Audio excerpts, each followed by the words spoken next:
आज लंचमध्ये होतं मटन कीमा रेसिपी। चला तर मग रेसिपी बघूया।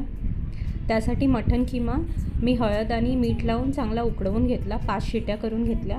त्यानंतर अद्रक लसूण कोथिंबीरचं वाटण बनवून घेतलं आणि कढईमध्ये तेल टाकून त्यामध्ये थोडे खडे मसाले, कांदा, मिरची आणि टोमॅटो टाकून फ्राय केला।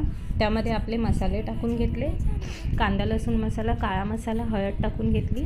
मग आपण जे वाटण करून घेतलं होतं अद्रक लसूण कोथिंबीरचं तेही टाकून घेतलं त्यामध्ये आणि चांगलं फ्राय झाल्यानंतर वाटाणे टाकून घेतले।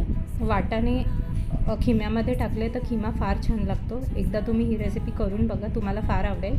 आणि मग जो आपण शिट्ट्या करून घेतलेला खिमा होता तोही त्यामध्ये टाकून घेतला, छानपैकी मिक्स करून घेतला आणि वरून गरम मसाला आणि मीठ टाकून घेतलं। 5 मिनटं झाकण लावून तो चांगला शिजवून घेतला। बघा किती छान शिजला आहे, त्याला छान तरीही आली आहे। कशी वाटली तुम्हाला माझी रेसिपी मला नक्की कमेंट करून सांगा। आवडल्यास मला नक्की माझ्या चॅनलला सबस्क्राईब करा।